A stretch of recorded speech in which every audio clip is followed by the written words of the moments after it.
मेरा माननीय मंत्री जी से आग्रह है आपके माध्यम से कि परिवार के परिभाषा में माँ बाप को भी जोड़ा जाए और उसमें CGHS की व्यवस्था हो। शिवहर संसदीय क्षेत्र का मैं प्रतिनिधित्व करती हूँ और जनता दल यू से हूँ। हमारे माननीय मुख्यमंत्री नीतीश कुमार जी हैं जिन्होंने बिहार को काफ़ी आगे बढ़ाया है और वो रेल मंत्री थे तो बिहार के लिए भी काफ़ी सपना देखे जो अब साकार हो रहा है। नरकटियागंज, रक्सौल, सीतामढ़ी, दरभंगा, सीतामढ़ी, मुजफ्फरपुर रेल लाइन के दोहरीकरण की स्वीकृति के लिए मैं धन्यवाद भी देती हूँ। फिर रेलवे के जो बजट 2006-07 में सीतामढ़ी, शिवहर, बापूधाम, मोतीपुर के लिए सर्वे की मंजूरी मिला है, वो अभी पेंडिंग में है, उसको जल्दी से जल्दी आगे बढ़ाया जाएगा। श्रीमती लवली आनंद। माननीय सभापति महोदया, आपने मुझे रेलवे संशोधन विधेयक 2024 पर चर्चा में भाग लेने की अनुमति दी, इसके लिए मैं आपको धन्यवाद देती हूँ।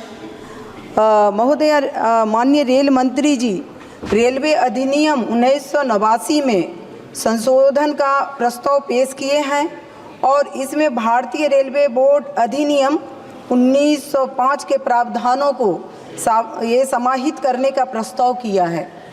अब भारतीय रेलवे बोर्ड अधिनियम 1905 समाप्त हो जाएगा और एक ही कानून रेलवे बोर्ड के लिए लागू रहेगा, जिससे रेलवे बोर्ड को अधिक शक्ति मिलेगा। बोर्ड के शक्ति में वृद्धि होगा, रेलवे बोर्ड के प्रशासनिक ढांचे की और अधिक आधुनिक एवं मजबूत बनाने में बोर्ड को स्वतंत्रता मिलेगी। माननीय रेल मंत्री जी को इसके लिए मैं धन्यवाद देती हूं और हमारे देश के जो है यशस्वी प्रधानमंत्री जी हैं जिनके नेतृत्व में देश आगे बढ़ रहा है, उनके प्रति भी आभार व्यक्त करती हूं और इस बिल का पुरजोर समर्थन करती हूं। बिहार के शिवहर संसदीय क्षेत्र का मैं प्रतिनिधित्व करती हूं और जनता दल यू से हूँ। हमारे माननीय मुख्यमंत्री नीतीश कुमार जी हैं जिन्होंने बिहार को काफ़ी आगे बढ़ाया है और वो रेल मंत्री थे तो बिहार के लिए भी काफ़ी सपना देखे जो अब साकार हो रहा है प्रधानमंत्री जी के द्वारा, रेल मंत्री जी के द्वारा।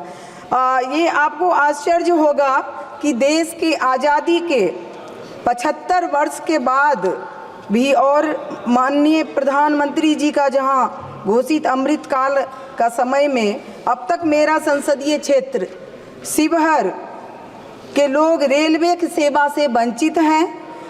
मैं यहाँ पर रेलवे के विकास से जुड़ा होता है जो पूरा देश में, तो हमारे शिवहर क्षेत्र में अभी तक 75 साल में रेल लाइन नहीं है, जिसके लिए जब मेरे पति आनंद मोहन जी शिवहर से सांसद थे और रेल मंत्री थे यहाँ स्वर्गीय रामविलास पासवान जी उस समय में रेल मंत्री थे, तो आग्रह करके रेलवे के लिए रेलवे लाइन का सर्वे करा के रिपोर्ट तैयार करवाने के लिए आग्रह किया था, लेकिन अभी तक जो है वो आगे बढ़ा नहीं है, जिससे वहाँ के लोगों को, शिवहर के लोगों को काफ़ी कठिनाई होती है यातायात करने में। तो यही हमारा आग्रह भी है कि इस पर भी ध्यान देंगे।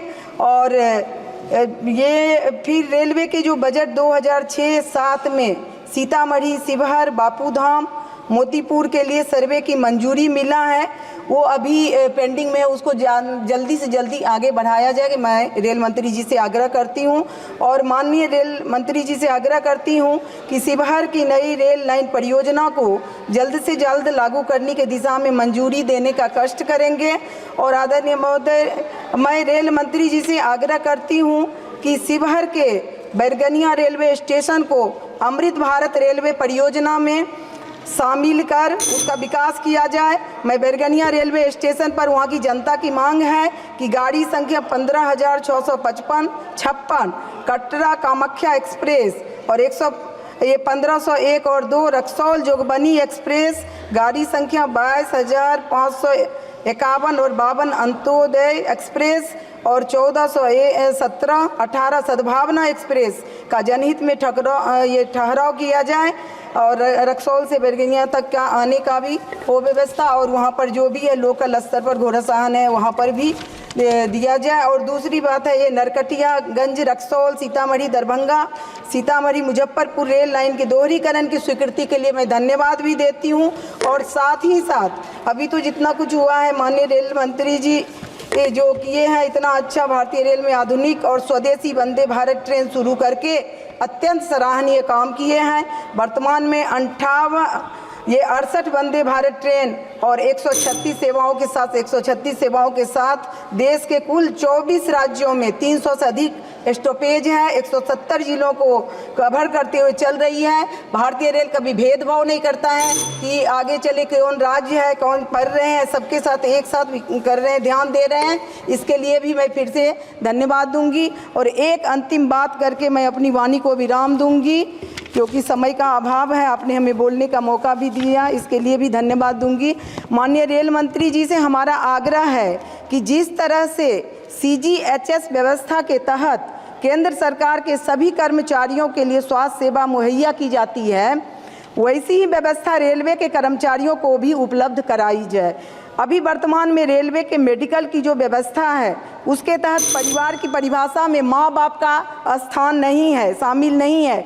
मेरा माननीय मंत्री जी से आग्रह है आपके माध्यम से कि परिवार के परिभाषा में माँ बाप को भी जोड़ा जाए और उसमें CGHS की व्यवस्था हो, क्योंकि उन्हें सबसे अधिक स्वास्थ्य सेवाओं की ज़रूरत होती है। यही मेरा आग्रह है। बहुत बहुत धन्यवाद, आपने हमें बोलने का मौका दिया।